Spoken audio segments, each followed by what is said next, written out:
I'm taking my mistress instead. I sold our house before they returned. In the morning, my husband texted me, "Don't go to the airport. I'm taking my secretary to the Maldives instead. She deserves this vacation more than you." The next day, I called a realtor, sold our penthouse for cash, and left the country. When they came back, bronzed and happy, the house, "I'm glad to have you here." Follow my story until the end and comment the city you're watching from so I can see how far my story has reached. I was folding Richard's shirts when my phone buzzed on the mahogany dresser. The morning light filtered through our cream silk curtains, casting that golden glow across our master bedroom that I'd always loved.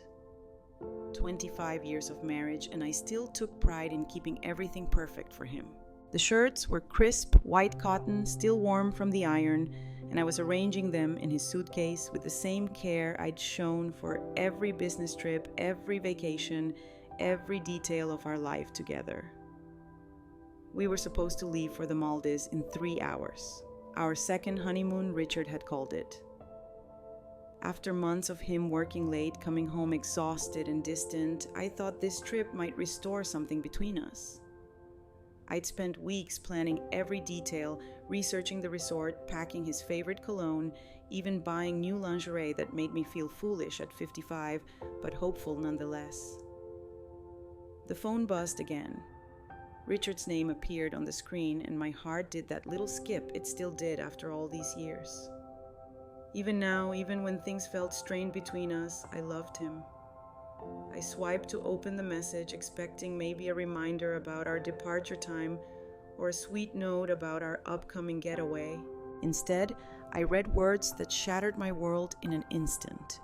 "Don't go to the airport. I'm taking Jessica to the Maldives instead. She deserves this vacation more than you." I read it once, twice, 3 times. The words didn't change. They sat there on my screen, cold and clinical, as if he were canceling a dinner reservation instead of destroying our marriage. Jessica, his secretary, the 29-year-old with the bright smile and ambitious eyes who'd started working at his firm 6 months ago. My legs gave out. I sank onto our bed, still holding his perfectly folded shirt in my hands. The phone slipped from my fingers and clattered onto the hardwood floor. But I barely heard it. All I could hear was the rushing of blood in my ears, the sound of my heart breaking so loudly it seemed to echo off the walls. "Jessica deserves this vacation more than you." Those words played on repeat in my mind more than me. The woman who'd supported his career for 25 years, who'd given up my own dreams of architecture to become the perfect corporate wife. The woman who'd organized countless dinner parties for his colleagues, who'd smiled and nodded through years of his subtle criticisms, who'd made his life so smooth and effortless that he'd forgotten I was even there. I looked around our bedroom, really looked at it for the first time in years. Everything was exactly as I'd arranged it. The antique vanity where I sat every morning applying makeup to hide the exhaustion from staying up late managing our household. The walk-in closet where my clothes hung in perfect order, organized by color and season, while Richard's side looked like a hurricane had hit it because he knew I'd clean it up. The framed photos on my nightstand showed a timeline of our marriage, our wedding day when I was 30 and believed in fairy tales. Richard at 32, devastatingly handsome in his tuxedo, promising to love and cherish me forever. Photos from various anniversaries, business functions, vacations, where I'd always stood slightly behind him, smiling supportively while he commanded attention. In every single photo, I looked smaller. Not just physically, but somehow diminished. When had I become so invisible that my own husband could discard me like yesterday's newspaper? I picked up my phone with shaking hands. Part of me wanted to call him, to beg, to ask what I'd done wrong. But I already knew what he'd say, that I'd let myself go, that I wasn't exciting anymore, that Jessica was young and fresh and everything I wasn't. He'd probably been planning this for weeks, maybe months, while I'd been excitedly planning our romantic getaway. The humiliation burned in my chest like acid. How long had he been with her? How many times had he come home from late meetings with her? Perfume on his clothes while I waited dinner for him, worried he was working too hard. How many times had they laughed about the clueless wife at home folding his shirts and planning vacations she'd never take? I stood up slowly, my legs still unsteady. The suitcase lay open on our bed, half packed with clothes for a trip that would never happen. At least not with me. I imagined Jessica in the resort restaurant where I'd made dinner reservations wearing the flowing dresses I'd never have the courage to buy anymore. I imagined Richard's hands on her skin, the same hands that used to touch me, like I was precious before I became just another piece of furniture in his perfectly arranged life. The worst part wasn't even the affair, it was the casual cruelty of that text message. He could have called. He could have had the decency to lie to make up some emergency. Instead, he'd reduced 25 years of marriage to a text message that read like a business memo. Cold, efficient, final. I walked to my vanity and stared at my reflection. 55 years old, well-maintained, but not young. Elegant, but not exciting. I'd spent so many years trying to be the woman Richard wanted me to be that I'd forgotten who I actually was underneath all the careful grooming and people-pleasing. My phone buzzed again. Another message from Richard. "Tell the housekeeper not to come this week. We'll be gone until Sunday." But he and Jessica were already a we in his mind. I wasn't even worth a proper explanation or apology. Just instructions about the housekeeper as if I were his personal assistant instead of his wife. Something cold and hard settled in my chest, replacing the shock and hurt. For 25 years, I'd been the perfect wife. I'd sacrificed my career, my independence, my dreams, all to support his ambitions. I'd made his life so comfortable that he'd taken me completely for granted. I'd been so focused on being worthy of his love that I'd never stopped to question whether he was worthy of mine. I walked to my jewelry box and opened the hidden compartment where I kept my mother's pearls, the ones Richard had always said were too old-fashioned for me to wear. Hidden beneath them was something else Richard knew nothing about. A bank statement showing an account in my name only with a balance that would have shocked him. $800,000 inherited from my father 5 years ago and carefully invested without Richard's knowledge. He'd always handled our finances, doing out credit cards and an allowance like I was his dependent rather than his partner. He had no idea that I'd maintained my own resources, my own small rebellion against his control. I'd told myself it was just insurance, just security. I'd never imagined I'd actually need it. But I needed it now. I looked one more time at the packed suitcase, at the clothes I'd chosen so carefully for our romantic getaway. Then I unpacked every single item and put them back where they belonged. If Richard wanted Jessica to have what was mine, he was about to learn that I had a few surprises of my own. The girl he'd chosen over me might be younger and prettier, but she was about to discover that she'd won a prize that came with nothing attached. And Richard was about to learn the difference between a wife and a doormat. I picked up my phone and deleted his messages without responding. Let him wonder. Let them both wonder what I was thinking, what I was planning. They'd find out soon enough. The morning light was still streaming through those cream curtains. But everything had changed. I was no longer the woman who'd been folding shirts an hour ago, dreaming of romantic dinners and moonlit walks on the beach. That woman was gone. And in her place was someone I'd forgotten existed. Someone who was done being taken for granted. I sat in the kitchen staring at my untouched coffee as the morning turned to afternoon. The silence in our house felt different now, heavy with the weight of 25 years of self-deception. Every corner of this place held memories I'd painted in golden hues. But now I saw them for what they really were. This kitchen had been my domain where I'd created thousands of meals Richard barely noticed. The marble countertops I'd chosen so carefully, thinking he'd appreciate my taste. The commercial graded appliances I'd requested, dreaming of cooking elaborate dinners for his colleagues. Everything designed to make me the perfect hostess for his career advancement. I remembered the early years when I still had my architecture firm. I'd come home energized from designing office buildings and residential complexes, eager to share my day with Richard. But his work was always more important, more demanding, more deserving of discussion. Gradually, my stories became shorter, then disappeared altogether. It was easier to listen to him talk about his cases, his clients, his triumphs. The transition happened so slowly, I barely noticed it.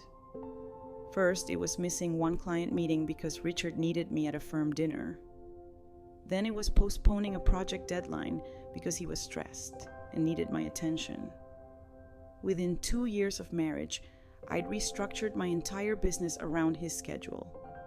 Within 5 years, I'd sold it entirely. "You don't need that stress," he'd said, stroking my hair as I cried over the contracts I was giving up. "I make enough for both of us. Focus on making our home beautiful, on supporting my career. That's more important than any building you could design." I'd believed him. I'd actually felt grateful that he wanted to take care of me financially. What I hadn't realized was that he wasn't offering to support me. He was systematically removing my independence. Every client I turned away, every project I declined, every year that passed without my name on a building's cornerstone made me smaller in his eyes. The irony was crushing now. While I was giving up my career to support his, Richard was building his reputation on the foundation of my stability. He could work late, travel at a moment's notice, take on high-profile cases because he knew I'd handle everything else. The house, the social calendar, the 1,000 details that made his life seamless. I walked to his home office, a room I rarely entered without invitation. The leather chair smelled like his expensive cologne and the whiskey he drank when reviewing cases.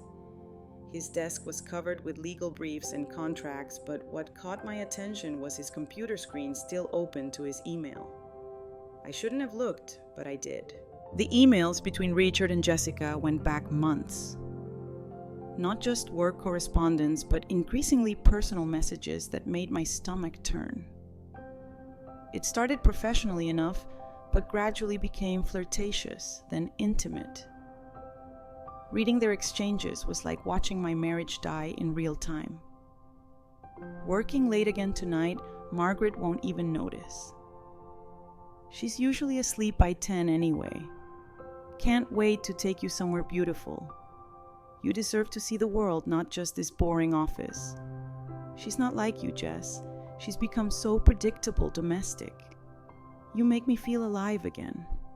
Each message was a knife twist, but the pattern that emerged was even more devastating than the affair itself.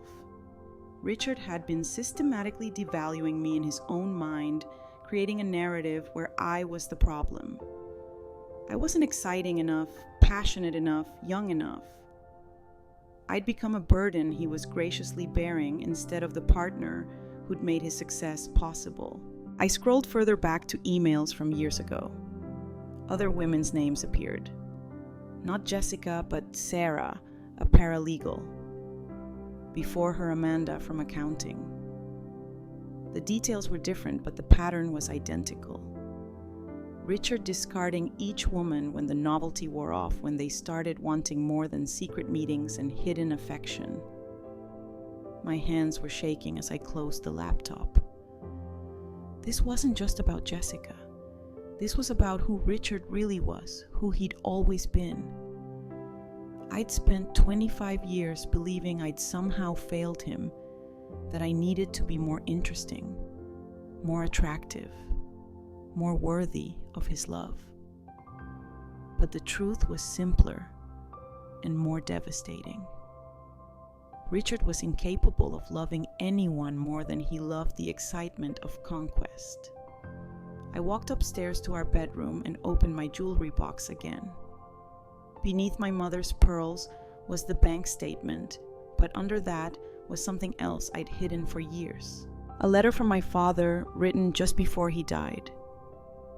I'd read it once and never again because his words had been too painful to face. "My darling Margaret," it began in his careful handwriting. "I worry about you in that marriage. Richard is charming, but charm isn't love. Love doesn't require you to become smaller to make someone else feel bigger.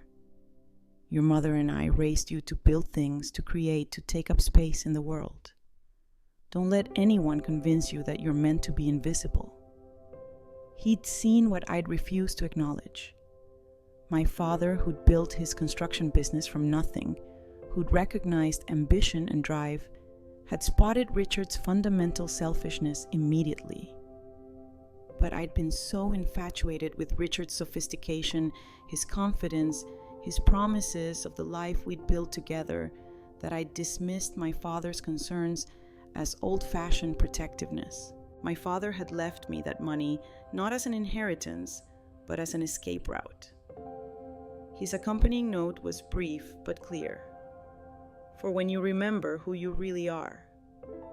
Now sitting in the bedroom where Richard had made me feel like a guest in my own life, I finally understood what my father had seen. Richard hadn't married me because he loved me. He'd married me because I was useful, young enough to be impressive, ambitious enough to support his career, malleable enough to be shaped into whatever he needed me to be. For 25 years, I'd tried to be worthy of him. I'd exercised religiously to maintain my figure, read his favorite authors to be interesting at dinner parties, learned to play golf because his colleagues' wives played golf.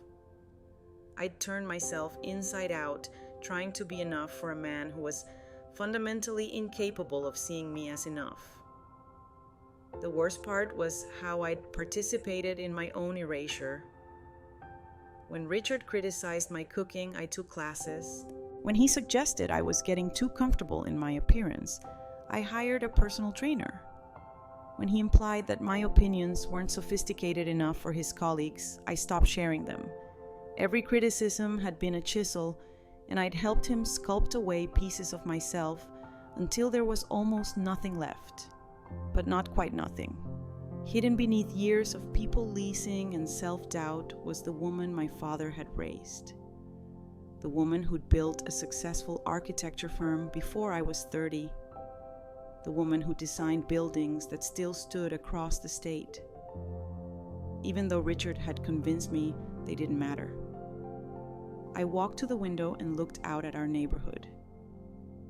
The other houses, with their perfect lawns and expensive cars, suddenly looked like an elaborate stage set. How many of the wives in those houses were living my life? How many had given up their dreams to support men who saw them as accessories rather than partners? Richard's message echoed in my mind again. She deserves this vacation more than you. The assumption that Jessica's desires mattered more than my feelings. The casual cruelty of replacing me like a broken appliance. The years of conditioning that had convinced me this treatment was normal, even deserved. But something had shifted in me. Maybe it was reading those emails and seeing myself through Richard's dismissive eyes.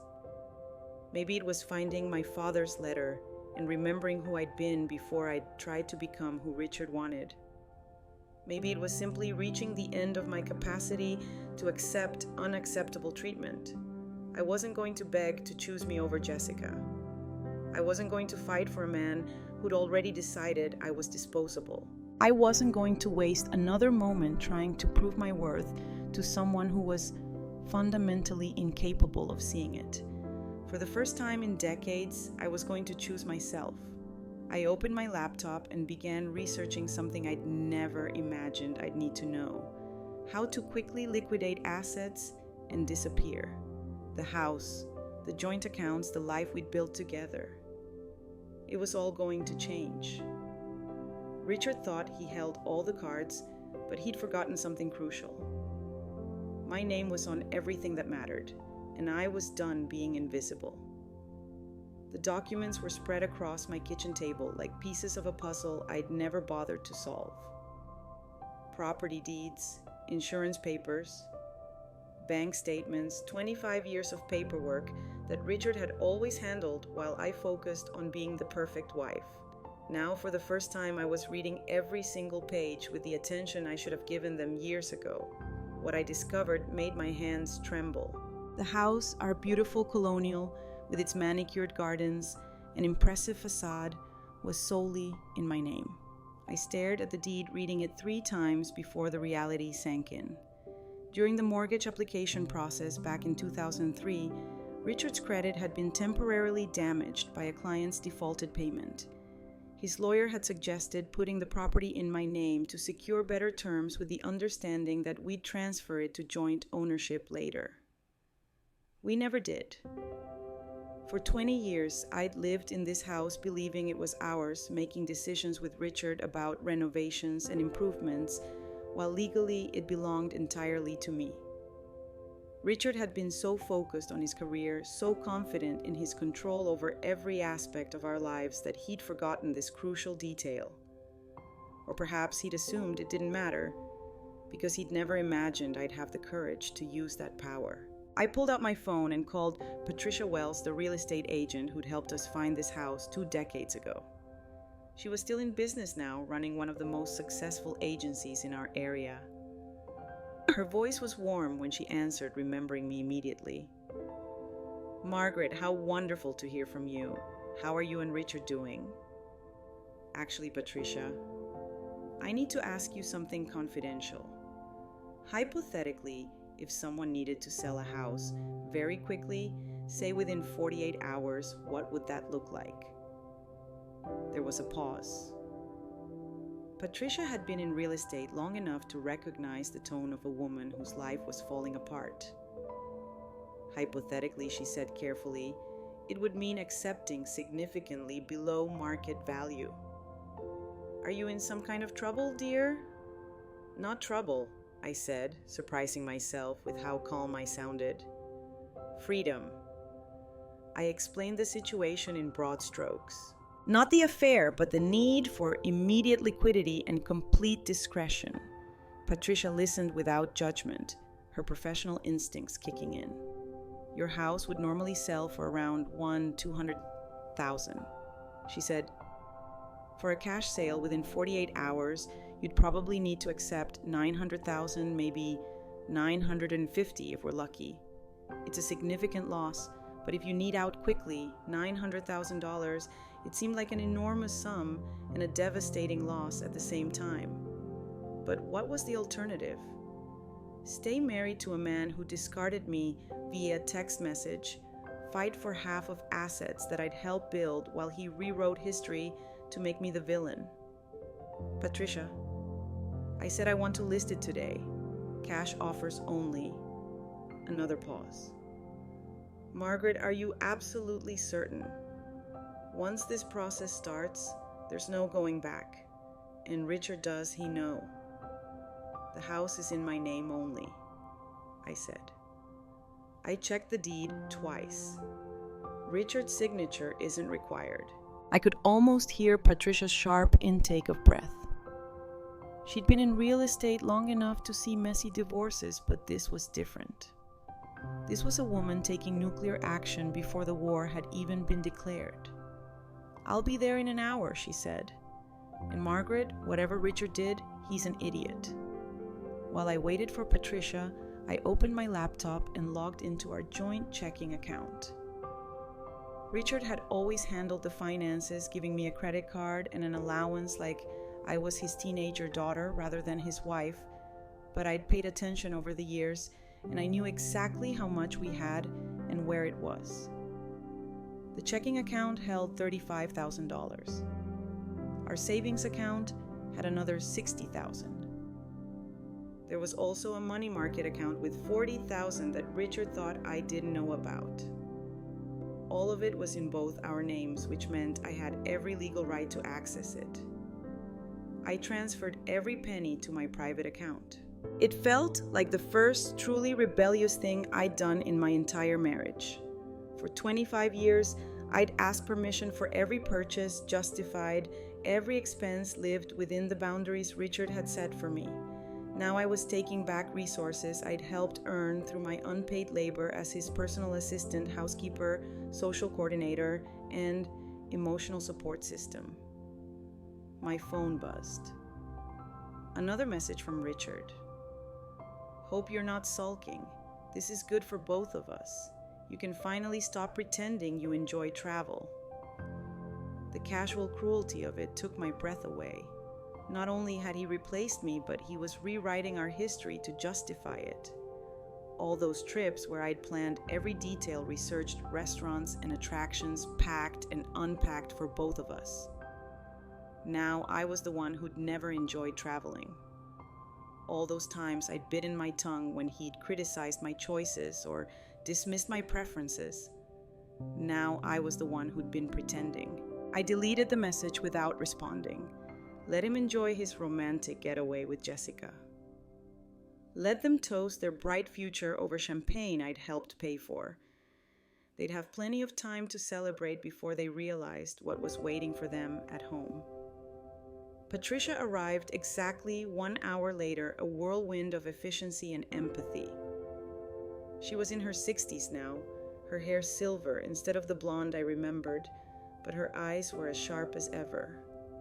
She took one look at me and pulled me into a hug. Whatever's happening, you're doing the right thing, she said firmly. I can see it in your face. You look terrified and determined, which is exactly how a woman should look when she's saving herself. We walked through the house together, Patricia taking photos and making notes while I pointed out the improvements Richard and I had made over the years. The kitchen renovation that had cost $40,000, the master bathroom with its marble shower and soaking tub, the finished basement that Richard used as his man cave, complete with a bar and home theater system. This is a beautiful home, Patricia said as we finished the tour. Any couple would be lucky to live here.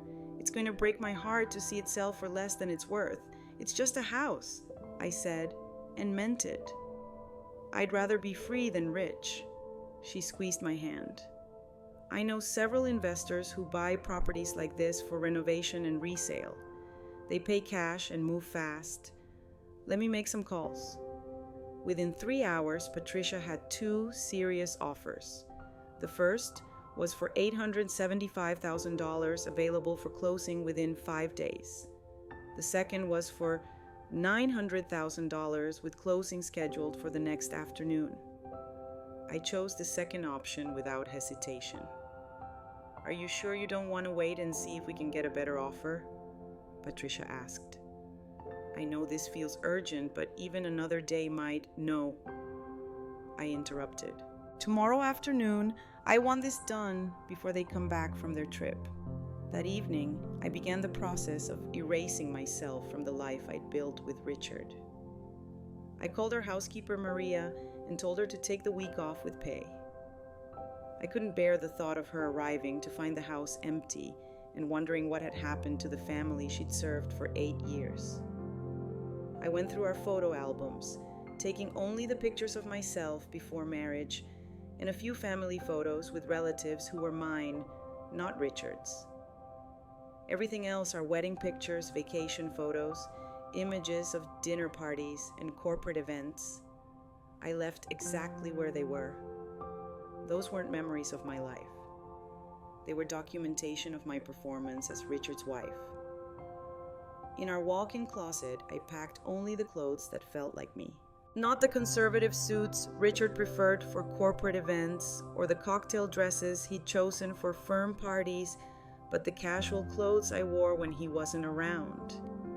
Jeans and sweaters, comfortable shoes, the flowing skirts and colorful blouses I'd gravitated toward before I'd learned to dress like an extension of his professional image. I found myself standing in front of my vanity, looking at the jewelry Richard had given me over the years. The tennis bracelet for our 10th anniversary, the diamond earrings for my 40th birthday, the necklace he'd surprised me with after his biggest case win. Beautiful pieces, all of them. But they felt like shackles now, symbols of a transaction rather than gifts of love. I left them all in their velvet boxes. The only jewelry I took was my mother's pearl necklace and the simple gold locket my grandmother had given me when I graduated college. Pieces that belonged to my history, not my performance. The hardest part was writing the note.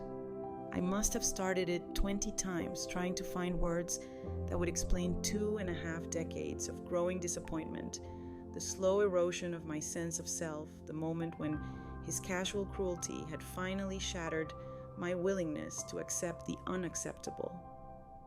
In the end, I kept it simple. Richard, I hope you and Jessica enjoy the Maldives. You're right. She probably does deserve that vacation more than I do. By the time you read this, I'll be starting my new life. Don't look for me. There's nothing left to discuss. The house has been sold. All joint accounts have been closed. I've taken only what belongs to me. I hope you find what you're looking for. I finally have Margaret. I left the note on his pillow right where he'd left his phone countless nights when he'd come home late from work meetings that I now knew were dates with other women. The closing was scheduled for 2 hooters the next afternoon. By 3 hooters tomorrow, I would no longer be Mrs. Richard Henley's suburban wife and professional hostess. I would just be Margaret again for the first time in 25 years. The woman who was about to emerge from the ashes of this marriage wasn't the broken, submissive creature Richard thought he was abandoning.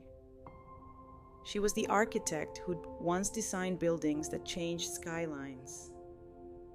The woman my father had raised to take up space in the world, and she was done being invisible. The closing took place in a sterile conference room that smelled like coffee and legal documents. I sat at one end of a polished table facing Mr. and Mrs. Chen, the investors who were buying my house. They were a quiet couple in their 50s, clearly experienced in these types of transactions. They asked no personal questions, offered no sympathy, and treated the purchase like the business transaction it was.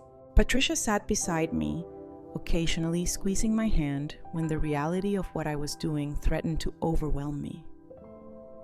Across from us, the buyer's attorney shuffled through paperwork while their accountant verified wire transfer details.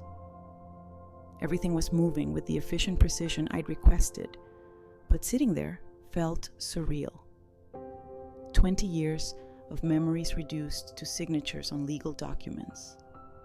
20 years of mortgage payments, property taxes, and careful maintenance ending with the scratch of a pen across dotted lines. But with each signature, I felt lighter. Each page that transferred ownership away from me was another chain broken, another piece of Richard's control over my life dissolved. The wire transfer has been confirmed, the buyer's attorney announced at 2:45. $900,000 has been deposited into the account ending in 7439. $900,000 combined with my inheritance account and the joint funds I transferred, I now had access to over $1,700,000 more money than I'd ever imagined having control over, and certainly more than Richard knew I possessed. "Congratulations," Mrs. Chen said as we stood to leave. "I hope your fresh start brings you everything you're looking for." Fresh start. The words felt like a benediction. Patricia drove me back to what had been my house one last time. The new owners wouldn't take possession until Monday, giving me the weekend to finish my preparations. But standing on the front porch, looking at the home where I'd spent my entire adult life, I felt nostalgia, only relief. "Where will you go?" Patricia asked as we stood in the foyer. The house already felt different, emptied of its power over me. Tani, I said, surprising myself by speaking the dream aloud. I've always wanted to see the hill towns, maybe rent a villa for a few months while I figure out what comes next. Patricia smiled. That sounds perfect. And Margaret, when Richard comes home and realizes what you've done, he's going to try everything to track you down. Are you prepared for that? I was. That morning, I'd met with Thomas Chen, my private banker, to set up offshore accounts and international wire capabilities. I'd applied for expedited passport renewal. I'd researched extended stay visas for Italy. Every detail had been planned with the same meticulous care I'd once devoted to Richard's dinner parties. He can try, I said, but I'm not the same woman who was folding his shirts 3 days ago. That evening, I made one final tour of the house, saying goodbye to the life I was leaving behind. In the kitchen, where I'd prepared thousands of meals, I left a bottle of Richard's favorite wine with a note attached for your celebration. In his office, I placed the financial documents showing the closed accounts where he'd be sure to find them.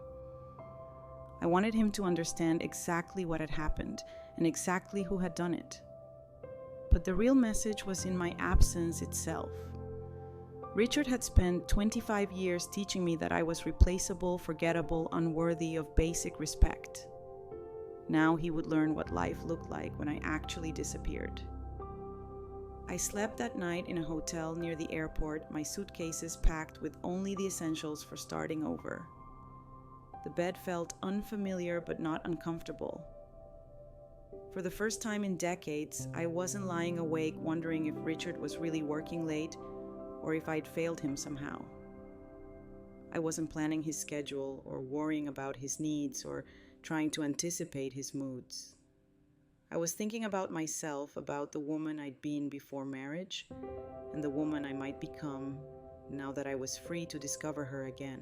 My phone had been buzzing intermittently with calls from numbers I didn't recognize. Richard must have realized something was wrong when I didn't answer his messages from the Maldives.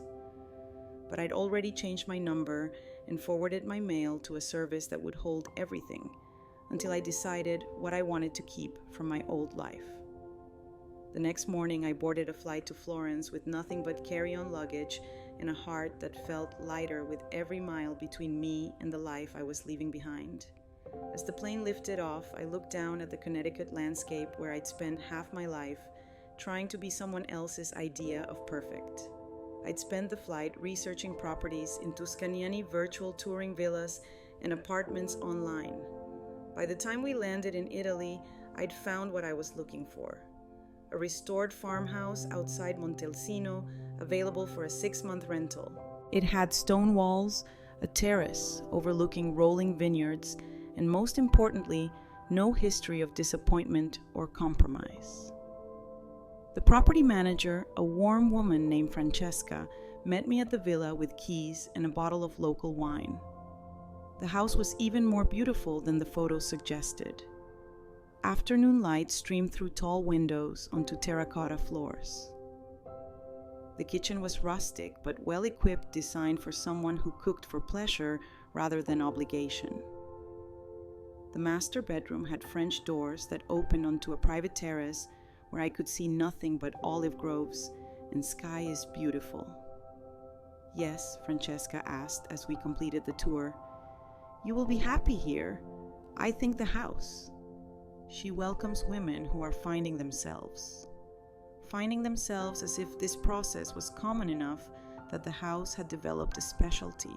I wondered how many other women had stood on this terrace, looking out at the Tuscan countryside while rebuilding their lives from scratch. That first evening in my new temporary home, I opened the wine Francesca had left and walked out onto the terrace as the sun set behind the hills. The silence was profound, not the tense quiet of a house where conversation had died, but the peaceful stillness of a place where I could finally hear my own thoughts. My phone showed several missed calls from Connecticut numbers, probably lawyers or friends who'd heard about the house sale. But I wasn't ready to explain or justify my choices to anyone yet. This time was mine. This space was mine. This silence was mine. I thought about Richard and Jessica, probably still lounging on the resort beach, maybe discussing their future together. Richard had likely painted me as a bitter, abandoned wife who'd finally shown her true colors. Jessica probably felt victorious, having won the prize she'd worked so hard to steal. Let them have each other. Richard would discover soon enough that a woman who'd pursue a married man was exactly the type who'd leave when the money disappeared. And Jessica would learn that a man who'd discard a 25-year marriage via text message wasn't the romantic hero of her dreams. But their drama was no longer my concern. I was 55 years old, financially independent, and for the first time in my adult life, accountable to no one but myself. The thought was both terrifying and exhilarating. As darkness fell over the Tuscan hills, I made a list of things I wanted to do with my freedom. Learn Italian, take cooking classes with local chefs, visit every museum in Florence, maybe even explore returning to architecture, designing something beautiful instead of just maintaining someone else's life. The list grew longer as the wine worked its magic. And by the time I went to bed in my new bedroom, I was smiling.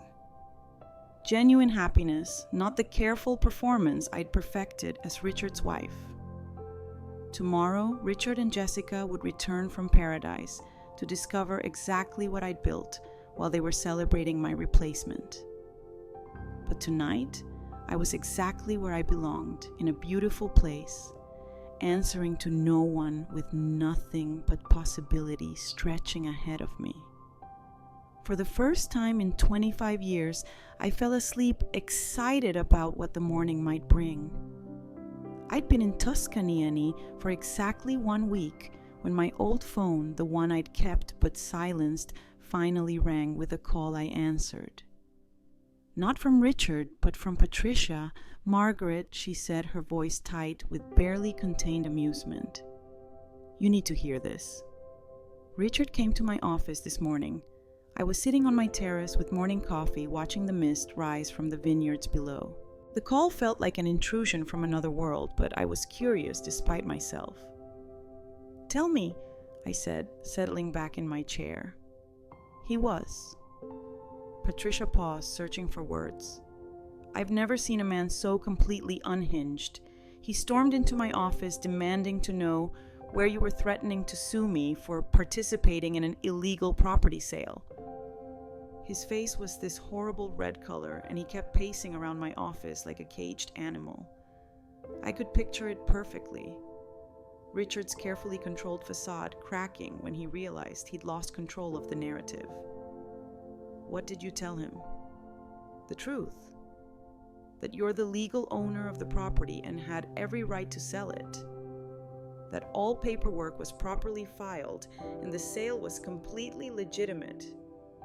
Patricia's voice took on a satisfied tone.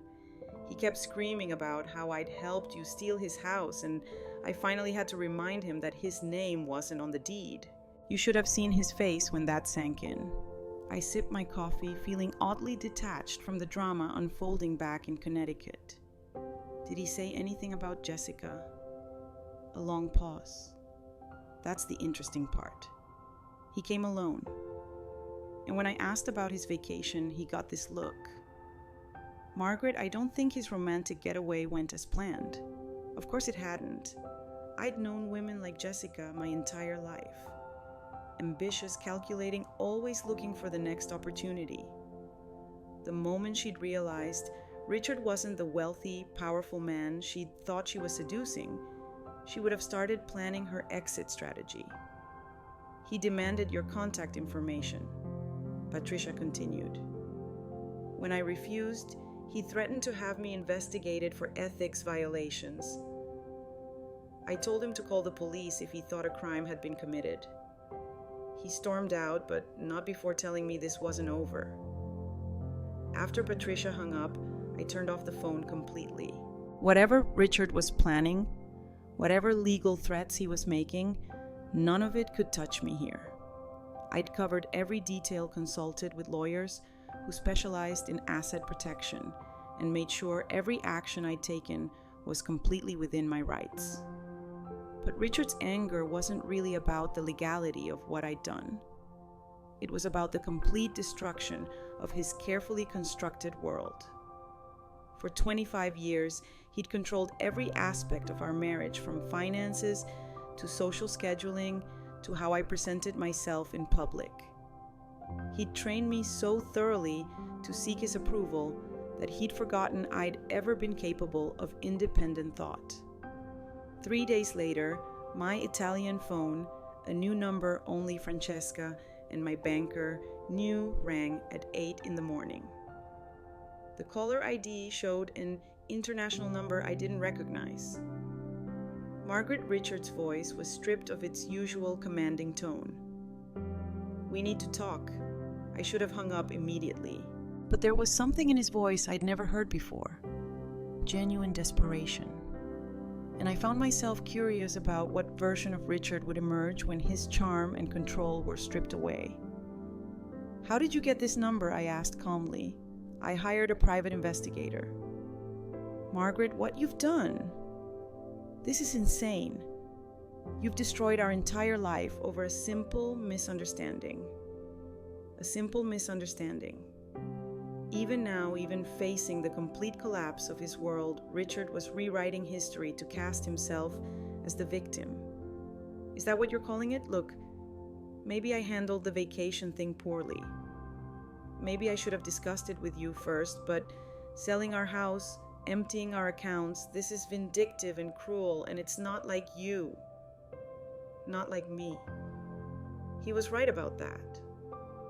The woman he'd trained to absorb his criticism and accommodate his selfishness would never have fought back this way. But that woman was gone, and in her place was someone he'd never bothered to know. "Where's Jessica?" I asked. The silence stretched so long I thought he might have hung up. Finally he spoke, and his voice was flat. "She left. The day we got back and found everything, she said she couldn't be with someone who'd let his wife destroy him like this." I almost laughed. Jessica had revealed her true nature exactly as I'd predicted. The moment Richard stopped being a powerful, wealthy man with something to offer, she'd disappeared. All his romance with her had been based on a version of himself that no longer existed. "Richard," I said gently, "you need to understand something. This isn't about Jessica. This isn't about the vacation or any single thing you did. This is about 25 years of being treated like an employee in my own marriage. That's not," he started, but I cut him off. "You replaced me with a text message like I was a restaurant reservation you needed to cancel. Do you have any idea what that felt like?" Another long silence. When he spoke again, his voice was smaller, almost childlike. "I know I hurt you, but Margaret, you have to come back. I can't. I don't know how to fix this without you." And there it was. Not an apology for how he treated me. Not recognition of my worth as a person, but a practical plea for me to return and solve his problems. Even in his desperation, Richard couldn't see me as anything more than a resource to be managed. "I'm not coming back," I said firmly, "and I'm not going to help you clean up the mess you made. But what am I supposed to do?" The question came out as almost a wail. The house is gone. The accounts are empty. My colleagues are asking questions. Everyone knows something happened. And I look like a fool who couldn't control his own wife. Even now, that's how he saw our marriage. Not as a partnership that had failed, but as a control system that had malfunctioned. "You'll figure it out," I said. "You're a smart man, Richard. You managed to convince me for 25 years that I was lucky to have you. I'm sure you can convince someone else. Margaret, please. I know I made mistakes, but goodbye, Richard. I hung up and immediately blocked the number. Then I turned off the phone and walked out onto my terrace where the morning sun was burning off the last of the mist. I felt no satisfaction in Richard's obvious misery, no triumph in his desperate pleading. What I felt was something more profound, complete indifference to his problems. For the first time in my adult life, Richard's emotional state was not my responsibility to manage. That afternoon, I walked into the village of Montalino and enrolled in an Italian language class. The instructor, a patient woman named Elena, smiled when I explained I was planning an extended stay. "Then it's good for healing," she said in careful English. "Many people come here to find themselves again." Over the following days, I established a routine that belonged entirely to me. Morning coffee on the terrace while reading Italian newspapers with a dictionary beside me. Language lessons 3 afternoons a week. Long walks through the vineyards where I photographed the changing light on the landscape. Cooking classes with a local chef who taught me to make pasta by hand and select the perfect wine for each dish. For the first time in decades, my days were my own. No schedule to coordinate around Richard's needs. No social obligations to fulfill for his career. No careful monitoring of his moods to determine whether I could share my own thoughts and feelings. 2 weeks after Richard's phone call, I received a package forwarded from my old address. Inside was a legal document, divorce papers, along with a letter from Richard's attorney demanding the return of marital assets and threatening legal action if I didn't respond within 30 days. I took the papers to a cafe in the village square and read them over a glass of Brunello de Montalcino. Richard was claiming that I'd stolen community property and demanding half of everything I'd taken, including my inheritance from my father.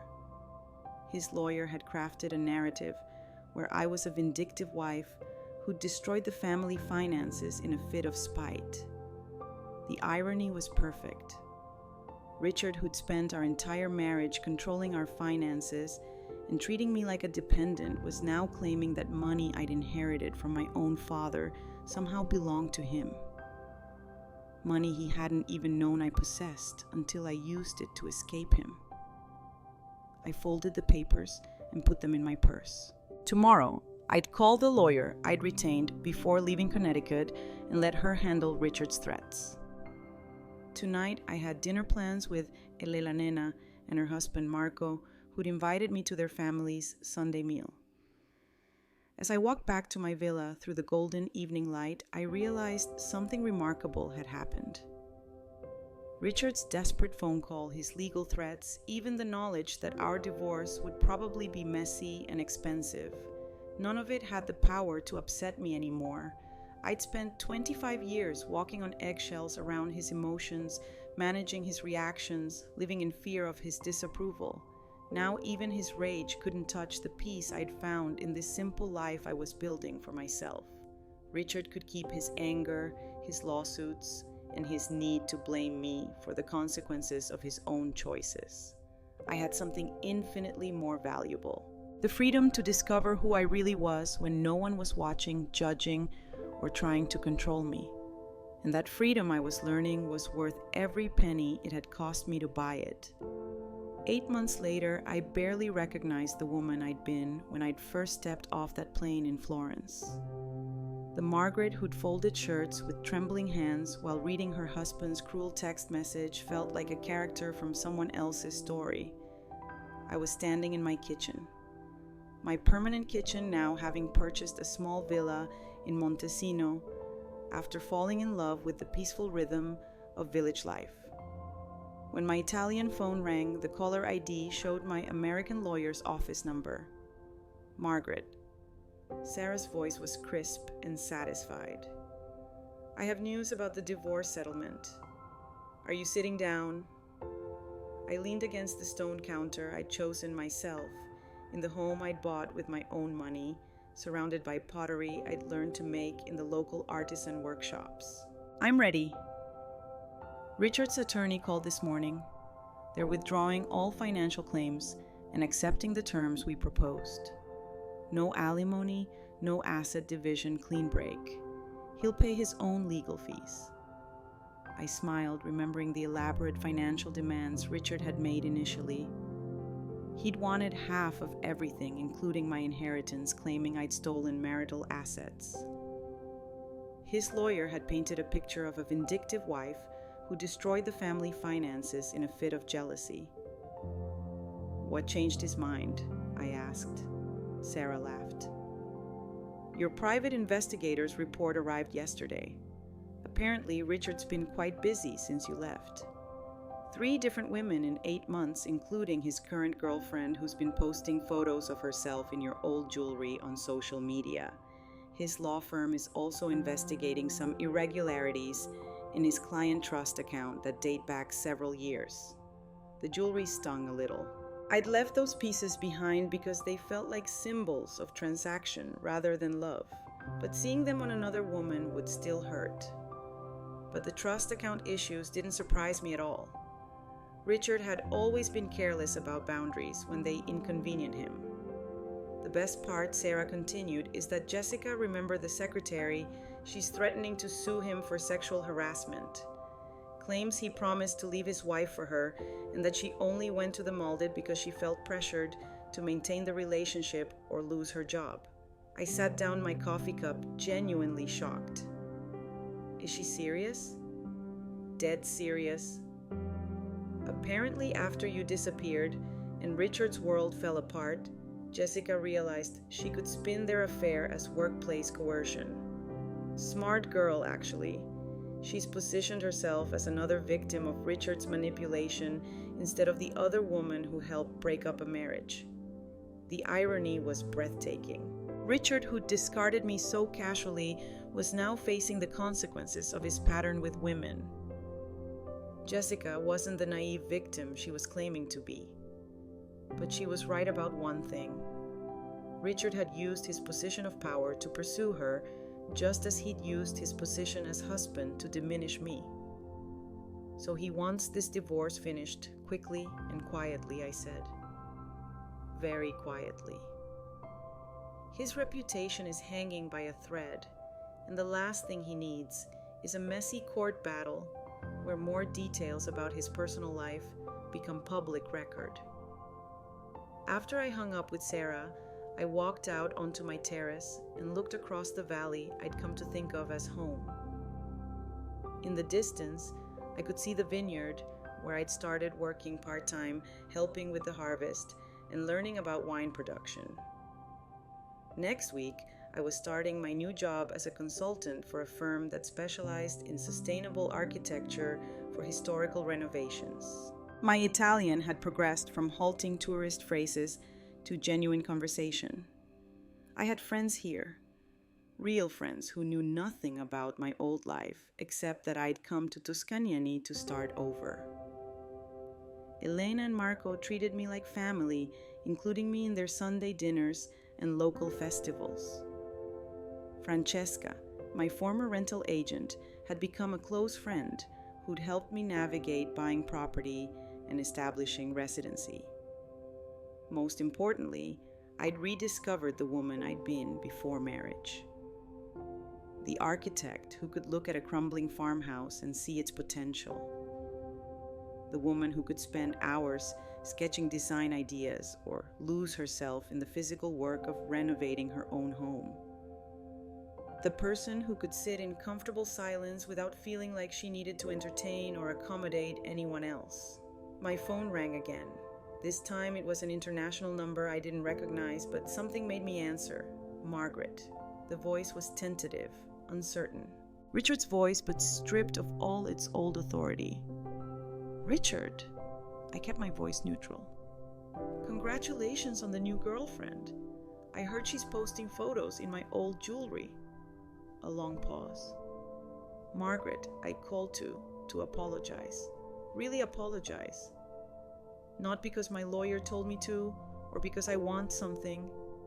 because I finally understand what I did to you. I sat down in the chair where I spent my mornings reading, looking out over the olive groves that had become as familiar as my own heartbeat. "What brought this on therapy?" he said. And his voice was different somehow. Smaller, but also more real than I'd heard it in years. Court mandated, actually part of the settlement with Jessica, but the therapist. She made me look at patterns in my behavior that I'd never wanted to see.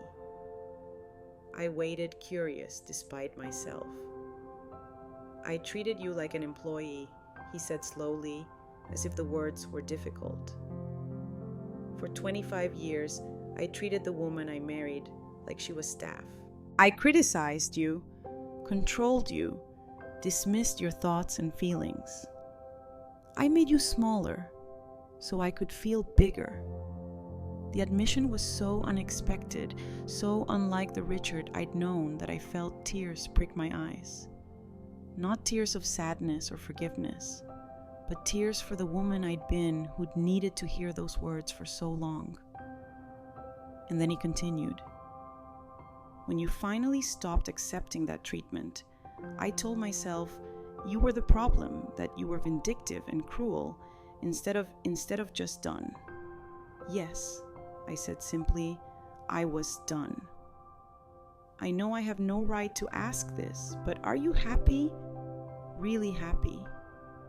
I looked around my terrace at the herbs I was growing in terracotta pots, at the easel where I'd started painting again for the first time since college, at the table where I'd eaten breakfast alone for 8 months without feeling lonely once.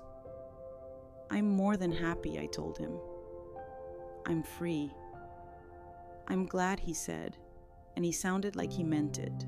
"I destroyed the best thing in my life because I was too stupid and selfish to recognize what I had."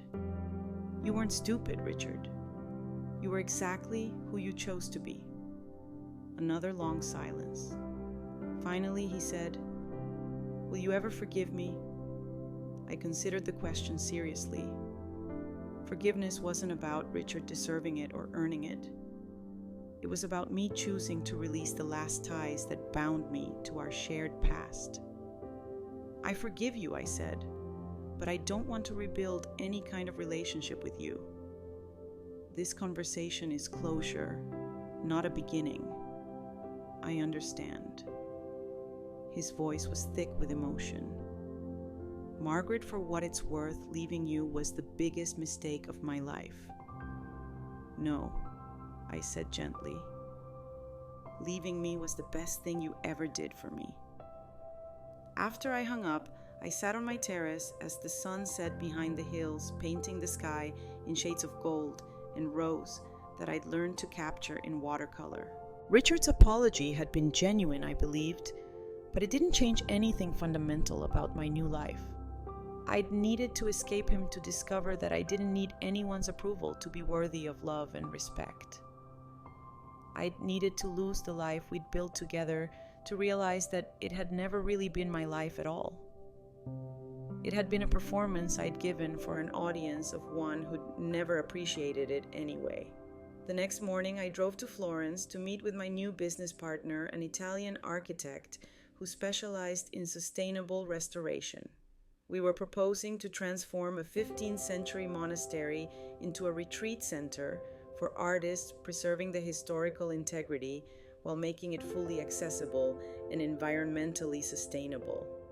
As I spread our plans across the conference table, explaining my vision for integrating modern conveniences with medieval stonework, I felt the deep satisfaction of using my talents for something meaningful. Not managing someone else's life or smoothing someone else's path, but creating something beautiful that would outlast us all. That evening, I called my lawyer one final time. "Sarah, when the divorce papers are finalized, I want you to send me a copy. Not for my files, but because I want to frame the signature page." She laughed. "That's the first time I've heard that request." "It's not about celebrating the end of my marriage," I explained.